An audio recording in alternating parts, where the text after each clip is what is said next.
Welcome to A Dad's Path, where we navigate the heart and science of parenting. Each episode, we tackle issues that dads everywhere face and deliver actions you can take right away. Join us as we uncover the balancing act of raising resilient, loving kids. Visit us at adadspath.com to learn more. Ready for the journey? Let's begin.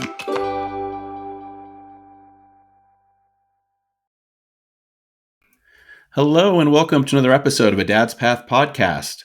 I'm Will Braunstein. Today we're here with Carla Naumburg. She's a best-selling author and parenting expert. She's written numerous articles and several books on parenting, including You're Not a Shitty Parent, How to Practice Self-Compassion and Give Yourself a Break, the best-selling How to Stop Losing Your Shit with Your Kids. You might have heard of that, or if not, I'm sure it resonates. And has her newest book, How to Stop Freaking Out, the Ultimate Guide to Keeping Your Cool When Life Feels Chaotic. These are just fantastic books. You should definitely check them out. We're going to go through some of the details that are in them. But I'm excited to dive into this conversation. And thanks for joining us, Carla. Welcome. Yeah, I'm thrilled to be here, Will. Thanks for having me. Yeah, no. And so, the How to Stop Losing Your Shit with Your Kids is, was super popular, still is. And this next one, How to Stop Freaking Out, is interesting because it's more aimed for your kids to read, right? It's at that level. It's for parents too, presumably. But can you talk a little bit about why you decided to write it and how it's different? Yeah, this new book is for middle grade readers, meaning kids around the ages, 8 to 12, I'd say. And while I would love to take credit for this brilliant idea, it was actually my agent, Jillian McKenzie, who said, we should write a middle grade version of How to Stop Losing Your Shit with Your Kids. And so it's just, another book about emotional regulation and understanding when we get dysregulated and out of control, when we freak out, and getting some skills and strategies for calming down or for not freaking out in the first place. And the main differences are, the language is more kid friendly. It's in full color. There's a lot of awesome illustrations and no profanity because that's not great for kids. Fair enough. Yeah. Hopefully we avoid that. But listen, parenting's challenging. So what are some of the challenges that you see when you're talking to parents about their kids in terms of them freaking out, or even how would you define freaking out? Maybe we start there. Yeah, let's start there. So I think generally freaking out is a behavior that feels and seems and is out of control and sort of disproportionate for the situation. But I actually use an acronym in both books. It's F.A.R.T. That's my acronym because I have the sense of humor of an 8-year-old, as anyone who knows me will attest to. But I also use that acronym in the first book because I wanted to remind parents that as serious as parenting is, we shouldn't take it too seriously. And then, of course, kids love farts, so that totally worked for that book. But F.A.R.T. stands for sort of the 4 defining characteristics of a freak out. F stands for feelings. Freakouts are usually emotionally driven. It's not like a logical, thought out decision. There's some pretty strong emotion behind a freak out generally. A and R are for automatic and reactive. So automatic, it often feels like a switch just flips and all of a sudden we're losing it.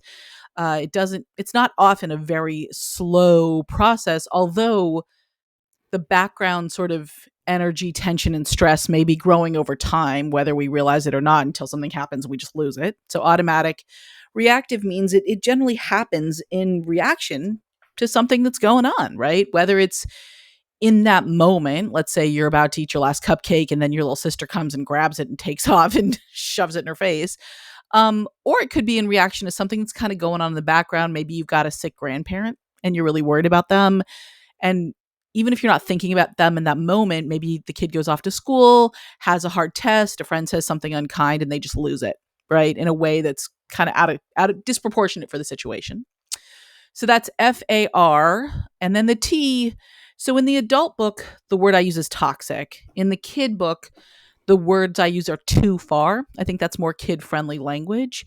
But the idea behind either T is that your reaction is way disproportionate for the situation, right? And that's really what defines the freak out. Because as either a parent or a kid, we can behave in ways that are driven by our feelings, that are automatic and reactive, but it's not a freak out. And a great example is, let's say you're with a 2-year-old who's about to sprint into the street. You, whether it's your kid or your baby cousin or whatever, you grab them, right? And maybe you're driven by feelings. You're anxious, you're scared, you're worried. It's an automatic reactive behavior, but it's not a freak out because you didn't take things too far, right? Grabbing the kid out of the street, totally reasonable thing to do. But if you then grab the kid and then you're so worked up that you throw your coffee mug on the ground, you start screaming at the kid and you totally explode, that's a freak out because then you've taken things too far. So that's how I define a freak out, as driven by emotions, feelings, automatic, reactive, toxic, or too far. That makes a lot of sense. And I like the example you gave with, because there's different types of freakouts. There's parents freaking out and there's kids freaking out. And, you address both. What do you find is the relationship between the two? Do you see that parents can help drive a freak out if they're freaking out, or, or how important is it for us parents to stay calm in those type of situations? I think it's crucially important for parents to stay calm. And I say this as someone who struggled so much with my own freakouts, who was losing my shit so often with my kids that I literally was like, I have to devote my career to figuring out how to solve this. So when I say to parents, figuring out how to manage your own emotions is crucial to parenting effectively, please don't hear that as judgmental, because I understand deeply, both personally and professionally, how hard it can be. But in any given moment, so let's step back. Our kids, they don't have a prefrontal cortex. So that's the part of our brain just behind our forehead that's kind of like the adulting part of our brain, responsible for emotional regulation, for staying calm, for looking at a situation and figuring out how to manage it without losing it. All of these kind of higher level functions that we associated with not freaking out, that's in our prefrontal cortex. And kids are still developing that. It literally doesn't exist in them yet, and it won't come online fully until they're in their early 20s. So they're really relying on us, the adults, and our prefrontal cortexes to manage the moment, to stay calm. So whether we're losing it when they're calm and then it just jacks them up because it freaks them out, or if we lose it in response to their freak out, either way, we're adding more tension, stress, anxiety, anger, whatever it is, to the moment, which is a moment when everybody would probably do better if we could all stay calm. And I say that knowing, oh man, Will, this is the work of a lifetime. It's so hard. It is so, so hard to do. Yeah, no, that is very true. Something that I've struggled with and struggled less with, but still there's always challenges. And I hear that a lot from listeners and people on my site who, it's sort of a surprising part, I think, of parenting. You don't think that you're going to freak out or you're going to want to yell or need to yell or whatever the case may be. And you don't need to yell, of course, but I think it's surprising when it happens. And when it does happen, when a parent freaks out, how do you address that with your kid? Do you think it you apologize, of course, and explain what happened? Or how do you, sort of model the right outcome after you freak out? Yeah. So when I lose it with my kids, which happened a lot more when they were younger, and now they're both teenagers, and it happens a lot less for a bunch of reasons. The two main ones is that I found the toddler years and early childhood to be much harder, much more frustrating than teen years. I'll take a teenager over a toddler any day of the week. And I've done all this work on myself to try to figure out how not to do this. So I freak out less, but when I do, here's how I deal with the aftermath. Step one, I got to get myself calm. I have to calm down, because if I'm still agitated and all worked up and about to lose it again, if I then go and try to engage my kid in any way, whether to have a conversation about what happened or to apologize or anything, if they don't respond perfectly, like exactly what in my fantasy mind I think a kid should say, Yes. which is obviously something like, Mom, you're amazing. You're the best parent. You did not freak out at all. Like, no big deal. Don't worry about it. I love you so much. Sorry for whatever I did. P.S. Will, kids never say that. But if they don't respond perfectly and I'm still triggered and worked up, I'm just going to lose it on them again, which is not helpful, right? So step one, get myself calm. Be really realistic. I have to be honest and truthful with myself. Am I actually calm?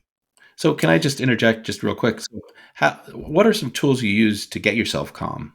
So you're worked up and you're in the moment.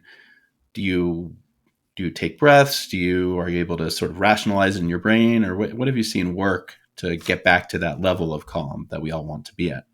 Yeah, so everybody has to kind of figure out what works for them. What works for me is for sure deep breaths. And everybody, maybe not everybody, but when I first heard of that, I was like, that's a load of baloney. Like everybody says, take a breath. It doesn't do anything. It actually does. It's super effective.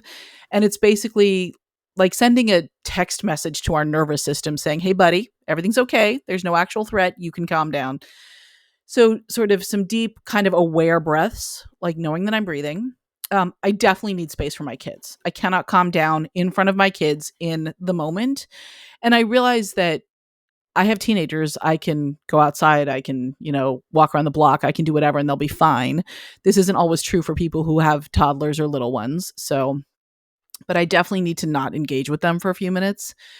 Um, for me, it's often about fresh air and moving my body. I have found that in general, sometimes self talk works for me, and self talk works for a lot of people. Reminding yourself of things such as, hey, everybody freaks out sometimes. It's okay. Just because this moment feels really hard, that doesn't mean I'm doing it wrong. Having a lot of compassion for yourself. So I do some self talk, but for me, my freakouts really live in my body.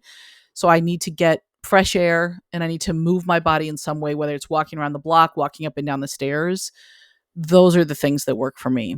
But I have a whole list of strategies in both books in how to stop losing and also in how to stop freaking out. There's a ton of strategies for doing this. And I just recommend parents try things out and find what works for them. Some parents might repeat a prayer or a mantra, turn on some favorite music, drink a glass of water, drink a glass of tea, like anything. There's a lot of different strategies for bringing your nervous system down off high alert. And that's essentially what you're trying to do. And it's all about calming your body and focusing your thoughts is really what you're aiming for. So that's how you calm yourself down. Mm-hmm. Mm-hmm. And how do you determine, your child's freaking out, and again, that's a surprise. How do you sort of balance or determine whether it's like, okay, that's a freak out, it's normal, like it seems crazy, but we all get a little crazy sometimes, so that's okay, versus there is a deeper seated issue happening? So pausing here for your producer, that's a really good question that I definitely want to answer, but we didn't finish the conversation about what to do after you freak out. We talked about Right, how to get right. calm. Should we go back to that? Let's go back to that. Yeah, thank you. So let And then me. let's jump to this one, Will, because that's a really Okay. good question that I want to answer. Okay. So yeah, let me ask then. Okay. So once you're calm, what else should you be doing? When you've freaked out or you've reacted in what you consider an inappropriate way for your child. Like, what's the next step you would take there?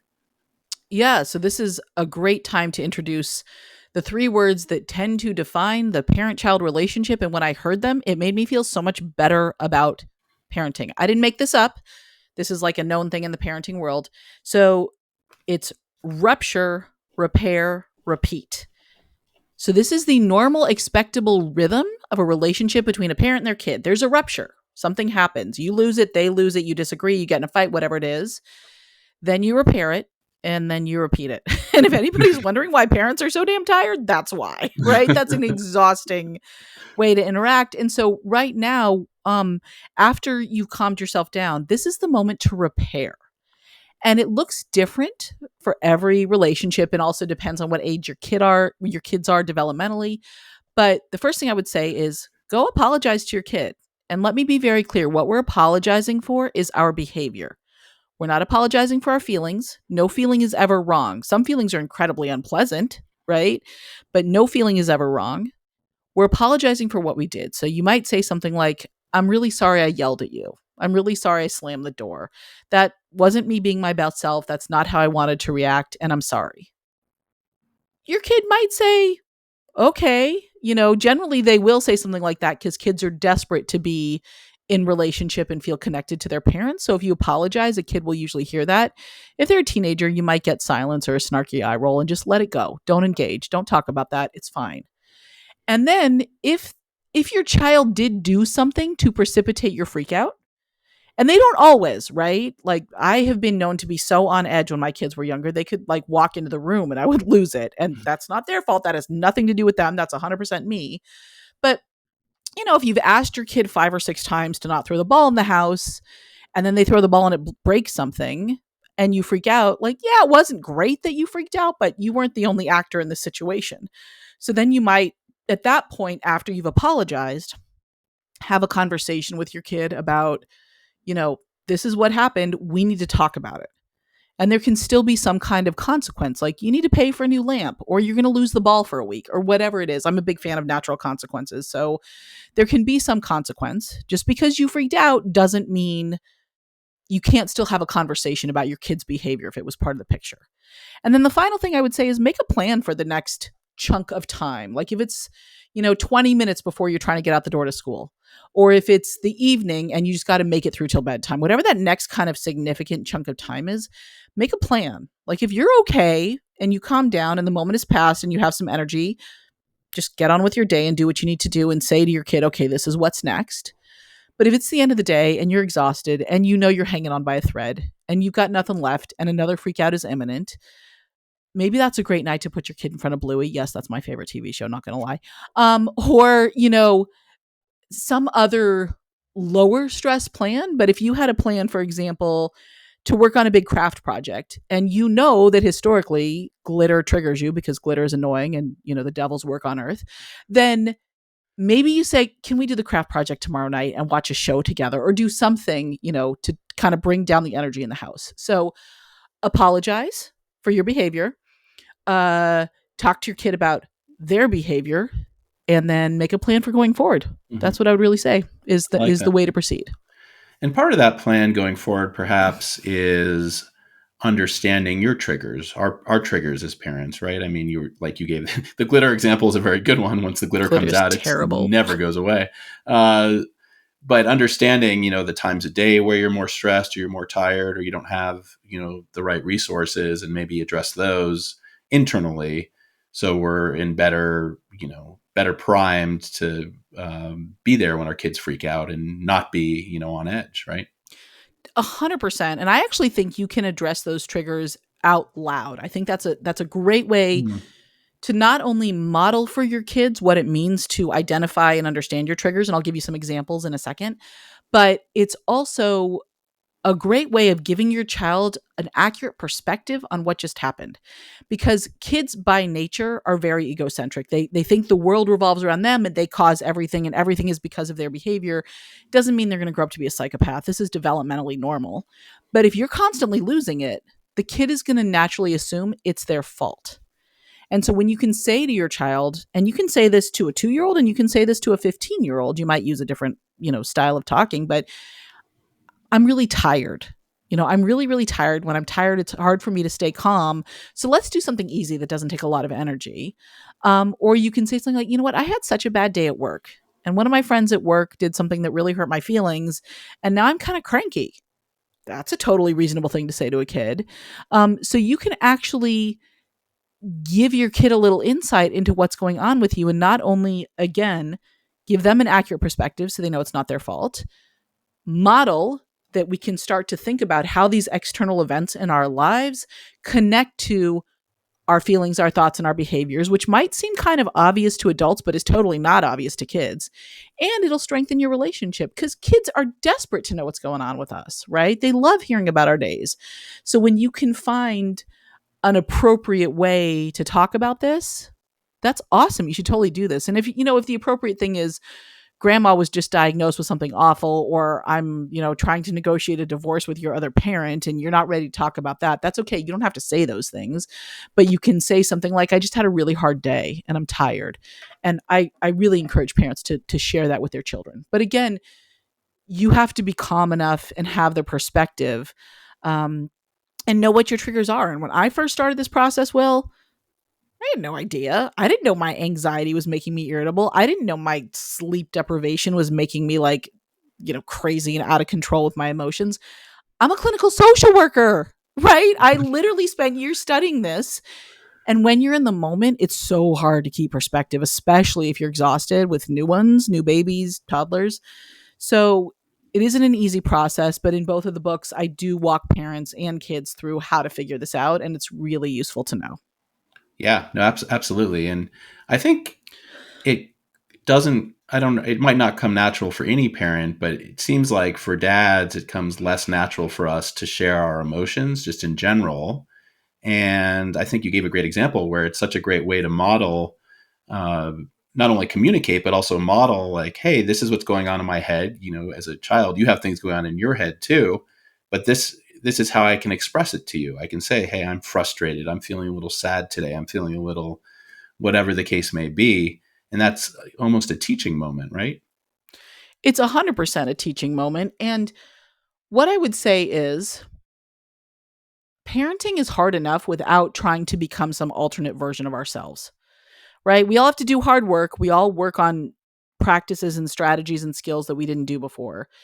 But if I'm offering suggestions that specifically don't work for you or someone out there listening, that's cool. Find some other way to do it, right? But I think one of the things that makes parenting even harder is when we try to be someone we're not. So, my husband, lovely guy, way calmer than I am. My rock, so steady. Thank God. We have like 3 crazy women in the house. Thank God for him. Um, he doesn't really talk about his feelings with the kids. And that's okay. He's a totally connected dad. He's a great model for them. He's amazing in ways that I'm not. And so I do end up doing a lot of the modeling on this social emotional level and talking to the girls about that a lot in ways that he doesn't. And that's totally okay. He shows up for them in different ways that I don't. So, um, to the dads out there listening, find your own way. But if you're losing it a lot with your kids, it is worth spending some time trying to figure out what's triggering that for you and how you can manage those triggers. Mm-hmm. Yeah, that's very good. That's really good. So staying on the topic of freaking out a little bit, how do you determine the difference between, a child freaking out, which is somewhat natural, like that's just one way that children express themselves, it happens, versus a deep rooted issue or something more serious happening or more serious going on? Like how do you draw that line? Yeah, this is a super important question that I think a lot of parents struggle with. And it used to be easier to determine sort of what was quote unquote, and I don't love this word, but we all know what I mean, normal, what was quote unquote normal among kids, because we were around other kids more often. And to be honest, Will, and this is an interesting thing as I think about it, it was mostly the women, right? For most of American culture, at least, dads were off at work, moms were home. And yes, I'm being very heteronormative here, and to all of your gay dads, I apologize for that, but let's just go with this. And so moms would be home seeing other kids a lot more often. Kids were running around the neighborhood, there were play dates, whatever it was. And so they could look at other kids and get a good sense of what's normal. Or maybe they had, siblings around who were also parents, grandparents around who would say, oh, yeah, that's what 5-year-olds do. Don't worry about it. In today's day and age, right, in 2-family households, it's more and more likely that both parents are working. So they're just not seeing other kids as much because their kids are in school during the day. Then they're often in after school, and then you get them home and you're going through bedtime. You don't see, it's hard to get that perspective. So having said that, one good way is try to notice what other kids are doing. If you're out at some team practice with your kids, if you've taken them out for a play date, taken them out for the zoo, like whatever it is, if you go and volunteer at their school, anytime you're interacting with other kids around the same age, just try to notice what's going on. The other thing I would say is, are your kids' meltdowns, freakouts, getting in the way of their ability to be successful in life, whatever that means? So is your little one not getting invited to play dates anymore because the other parents, I mean, they might not tell this to you, but find them too aggressive or too out of control or whatever it is? Are you getting feedback from, or let me back up to the successful part. So are you not getting invited to play dates? Are you hearing feedback from teachers at school? Are you finding that it's really disruptive in ways in your household that you didn't expect? And that when you talk about these stories to other parents, they kind of look at you with a stare, right? There's that stare. We all hate that look, right? I hate that look. So I think kind of looking for points of comparison Is your kid struggling to be successful in whatever they're trying to do in life, whether it's go to school, go to play dates, be on a team, anything like that? Are you getting feedback from members of your family or people close to you? And if you're really not sure, go talk to your pediatrician, right? Ask them, is this normal? Is this typical? Is it appropriate at this age? But it's a really good question, because if a kid is freaking out in ways that are not developmentally typical, it could be anxiety, it could be depression, it could be trauma, it could be ADHD. There could be a lot of stuff going on. And again, I don't want to stress your listeners out. This is life. Every kid has something like this at some point, and you will learn how to manage it. There are lots of resources for folks, but asking that question, getting curious, can help you start to dive into the issue in really important and useful ways. So looking around, asking for feedback from people who know your kid, and talking to your pediatrician are great places to start. I like that a lot. Yeah, I think the way you put it, is it getting in the way of success, however you define that. And success is both, in school, but also it's getting play dates and having social interactions. And that was a surprise also to me, was pediatricians are very helpful. So you're helpful. often worried about this or that. And they say, oh, yep, you should worry. Or often it's more just, nope, that's quite normal. Like, things happen at different ages. Just wait, just be calm and kind of chill out a little bit is often, good advice. Yeah. It's great advice. And the other thing I want to remind parents of is that it is totally normal for kids to be losing it left and right at home and hold it together at school. And that's actually what we want to see, for a few reasons. One is, often they will know home is a safe space where they can lose it, right? And often they come home at the end of the day at school where they've worked all day to hold it together, and they've been using their prefrontal cortex, and they're working so hard to follow the rules and stand in line and, not steal their friend's pencil. And then they get home, and those sort of muscles, they're not really muscles in our brain, but those, that part of our brain has been working so hard all day to do all the things, that they get home and there's nothing left. They're done. Right. And so then they just lose it. And that's not to say that they're allowed to behave any way they want, because they can't, right? We don't want them hitting their siblings or throwing things across the room, but it is to say that they're allowed to have big feelings, and it's our job to teach them how to channel and manage those big feelings. And if we've also spent an entire day, right, standing in line and waiting and trying to be nice and not saying snarky things to our boss and doing all those things, and we get home and we're toast, then all of a sudden the part of our brain that's supposed to help them stay calm and do the right, like manage their feelings in productive ways, that's not there. And that's like a recipe for disaster, which is why they call it the witching hour, because everybody's toast, everybody's done, nobody's got anything left in the, and so it's a hard time. And there's some ways to get through it that make it easier, but just remember, parents, it will get easier. It's not always going to be this hard. You'll get better at managing it, and your kid will start to grow a little bit of a prefrontal cortex. That's That great. helps. Very good advice. It's very good advice.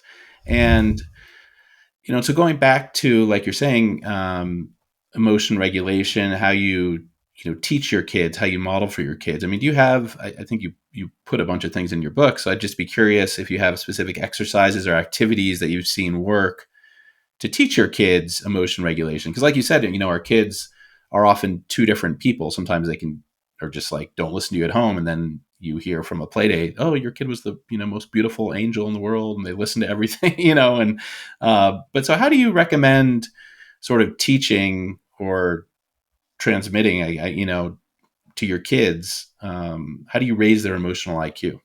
Yeah. So first thing I want to say is, if you are hearing, back to merge these two questions a little bit, Will, if you are hearing from teachers, other parents, tutors, coaches, that your kid is out of control at school, on the field, all those places, that's a great time to go talk to your pediatrician and try to understand more about what's going on and what they may need.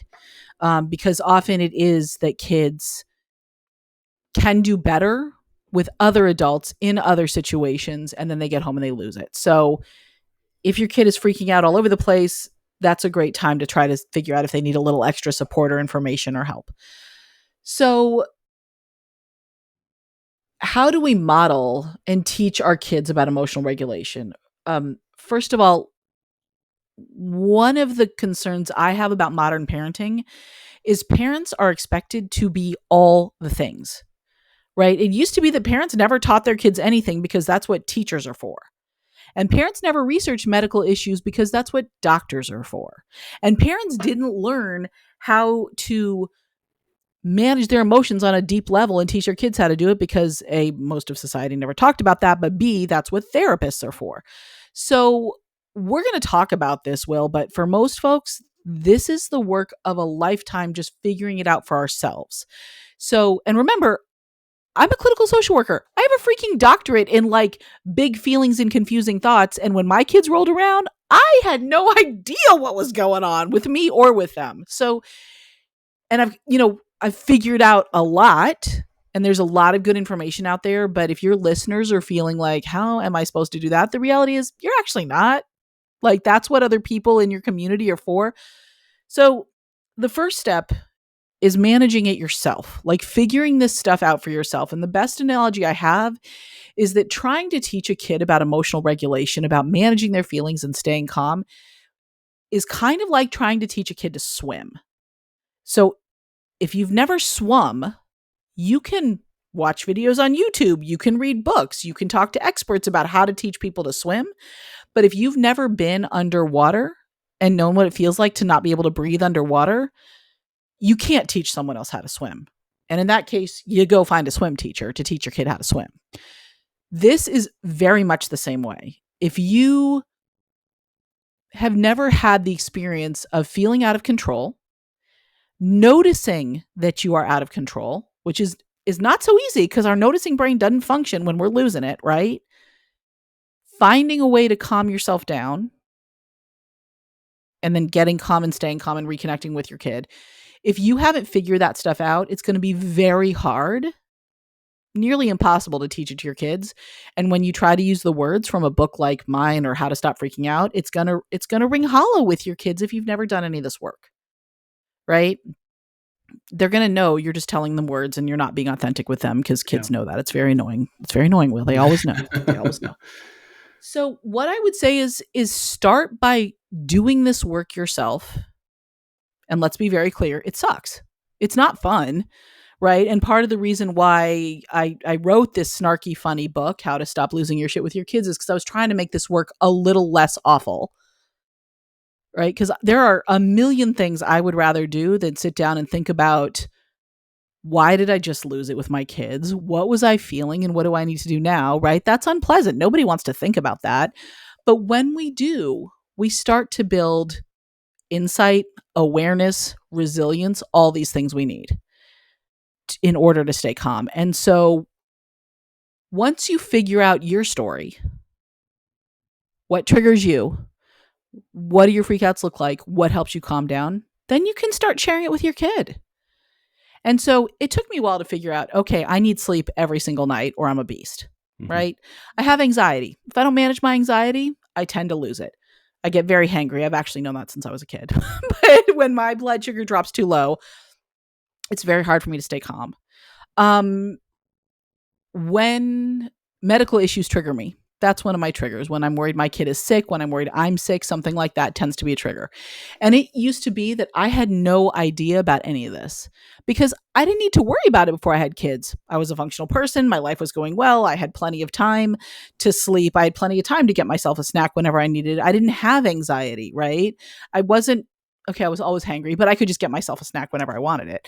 So it wasn't until sort of a good chunk of my time and energy that I had previously either devoted to coping skills or devoted to doing whatever the hell I wanted because I didn't have kids. All of that went away. So not only did I lose my coping skills and my free time, but I also gained this immense source of, yes, joy, love, everything wonderful. I love my kids, but also anxiety, stress, fear. And that's not true for every parent, right? Some parents' lives aren't totally turned upside down when they have kids. Mine was. So the point is, once you sort of figure out your story, what are your triggers? What are the things that lead you to a meltdown? And what helps you calm down? Then you can just talk to your kid about it and they will learn from you. And that's really my best recommendation. I do not recommend you sit your kid down and force them to read my book. No kid wants to do that. Let's not make this feel like homework. You can buy it. You can read it yourself. You can leave it around. It's got a super compelling cover with like kittens on it. Everybody loves a good kitten. Yeah. But then if your kids ask you about it, just be like, I don't know, and walk away. Don't talk to them about the book. Because once you start talking about it, then they're not going to want to read it. Right. Anyways, that's my thinking about it. What does that resonate with you, Will? Yeah, no, absolutely. I mean, I think you're right on. It's another one of the frustrating parts of parenting, though. It's just your kids don't necessarily want to be taught by you. That it's feels like a lecture times 100. Like a lecture hall when you're saying, "Oh, let's talk about this," or let's you have to do it in a very particular way. And I think you're right. I love the advice you gave, just like with your book, where it is meant for kids.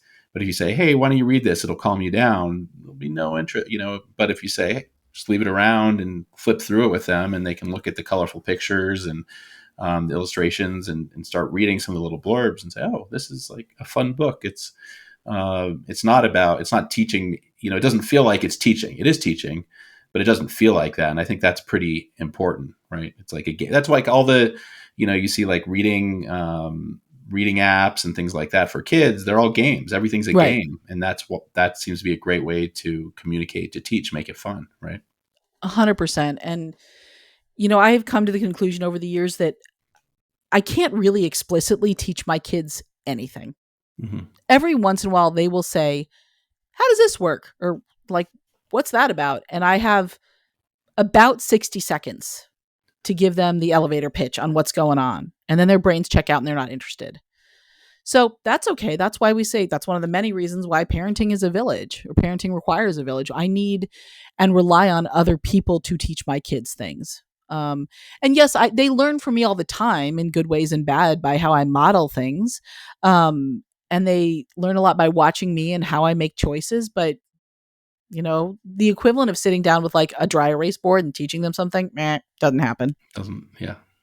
No, that's one of the challenges. And yes, one of the challenges. One other thing you said that really resonated is anxiety. A lot of parents have anxiety that kind of goes through the roof when you have kids, from, your kid riding their bike and you're like, are they going to fall, or they're, doing something dangerous, standing on the side of the couch or whatever it is. Our heads can create all these scenarios. I would be curious what you found has worked for you personally, or other parents you've spoken to kind of keep anxiety at bay, or at a healthy level, making sure it doesn't get out of hand. Yeah. Look, I don't know how anybody doesn't have anxiety right now with everything going on in the world in general. And social media means we hear about everything awful that is happening to the people and the kids of every person we ever knew, right? People we haven't even thought about since high school suddenly show up on Facebook and their kid has something going on and you're like, "Oh my God, now I have to worry about that." Yeah. Plus, it used to be that we got parenting advice from the people in our neighborhood, right? In our immediate area. And now we can get parenting advice from the entire world, which means we've got literally every culture in society telling us how we're doing it wrong, right? Incredibly anxiety provoking. And so anxiety is a problem in parenting in a few ways. First of all, it just makes parenting super not fun, right? To be like worrying all the time, that sucks. That feels bad. Secondly, it makes most people more grouchy and irritable. So many of us think that anxiety is really about like worried thoughts, which it is, but it's also about muscle tension, upset stomachs, headaches, and irritability. So if you're cranky all the time, you might want to think about whether anxiety is going on. It also screws up our sleep. And when we don't sleep, then everything is harder and we're worse at everything. So anxiety is bad news. What have I done to deal with my anxiety? What do I recommend other parents do? Number one, realize you have it. This is a huge thing. And basically, I mean, we've got the Diagnostic and Statistical Manual, which is the big book of diagnoses that clinicians like myself use to exactly label, do you have generalized anxiety disorder? Do you have social anxiety? Do you have panic attacks? There's a bunch of different ways anxiety can manifest. So if a formal definition is helpful for you, you can get one. That's a doable thing. But generally speaking, what I would say is your worry, is your anxiety getting in the way of your ability to parent the way you want to? Are you snapping at your kids more often than you'd like? Are you preventing them from doing things that maybe you wish you could let them do, or that they really want to do or that other parents are letting their kids do? Are you more irritable? Are you snapping at them more often? All these things, right? So from there, you got to decide you want to deal with it. Here's how I deal with my anxiety. One, I had to get my sleep under control. When I worked on an inpatient psychiatric unit, one of the most powerful interventions we had for basically every single one of our patients was get them some sleep. Your brain cannot function well if you are not sleeping. And for some of us, that may feel like a Herculean task to figure out how to sleep more. Do whatever you can, right? And if for some reason you can't sleep because of your job schedule or the baby or whatever it is, just be prepared to give yourself a whole lot of compassion. Cut yourself a whole lot of slack because it is not possible to function as a human being without sleep. The second strategy is consider whether or not you need some therapy and or meds. And I have done both, right? I'm on a low dose of daily anxiety medication. It's actually an antidepressant used for anxiety. And what I found is when I started taking that, within about 4 or 5 days, I was no longer dealing with intrusive thoughts about my kids getting shot at school every day. Mm. So intrusive thoughts are these thoughts that just come in out of nowhere, totally unheeded. They're generally incredibly unpleasant. It's not like we have intrusive, amazing, calming, happy thoughts. I wish. And it's really damn hard to get through your day when all of a sudden you're imagining that your kid is getting shot at school, right? So those thoughts just went away, and they stay at bay with a low dose of this antidepressant. Working on therapy was really helpful for me because working with a therapist helped me identify specific situations that were triggering my anxiety that I didn't realize until we sat down and kind of talked through things together, what was going on, why those things triggered my anxiety. A lot of them were based in my childhood experiences. Sometimes you get that information about where it comes from. Sometimes you don't. It's useful. It's not useful. It is what it is. Sometimes there is no reason. We don't know why our brain's wiring goes all crazy. And I made some very concrete choices to help me manage my anxiety. So if I know I'm going to have a difficult conversation on the phone, I will almost always take it while I'm out on a walk, because moving my body at the same time helps the anxiety kind of move through me as I'm having these hard conversations. I no longer get any notifications on my phone except text messages and phone calls. So if there's some terrible headline happening, which happens like all the time now, Will, I don't get that. I don't want to see that. I don't listen to or watch the news nearly as often as I used to because the news is terrible. Mm-hmm. And I stay off social media more than I used to. And I primarily use social media these days for professional reasons. So I use it for my day job. I use it for crochet patterns. I use it for, nope, that's about it. So I actually don't follow or watch a lot of people on social media because what I would realize is when they would show up with their terrible news, it would trigger my anxiety in unnecessary ways. So, and this is an ongoing practice for me. Sadly, I couldn't just one day wake up and be like, I'm going to do these things and now my anxiety is gone and I'm done with it. That would be amazing. But I need to sleep every night. I need to take my meds every day. I need to get exercise every day. Exercise is huge. So there are things you can do. And it all starts with realizing you have anxiety and making the decision to manage it. And the last thing I would say, Will, is if you have a parenting partner or other people in your lives who are less anxious than you, let them manage the moments that make you anxious. So I have a younger daughter who loves to climb. She loves to climb everything. She has since she was a kid. And when she was a toddler and we'd go to the playground, I'd be like, don't climb that. Don't climb that. Don't climb that. And what the hell? These things are meant for kids to climb on. And in that moment, I knew that I couldn't manage it. So I'd go get my husband and I'd be like, you know what? I'm going to go down the street. You let her climb. You deal with the climbing, because he would let her climb everything. Yeah. And there are moments he can't handle things, right? And he comes and gets me, and then I take over. So if you're lucky enough to have a parenting partner, let them manage those moments until you can deal with it. And if you don't have a parenting partner, tell the babysitter to take them to the climbing wall, right? Find a grandparent who will take them to the climbing wall. Like if you think your kid is doing something that is reasonable or close enough to reasonable and they really want to do it, find somebody else to take them. Mm-hmm. That's smart. That's really smart. Thank you for sharing that. That's, I think, helpful for all of us to hear. I mean, just that one, anxiety is very common. It's more common than you'd think.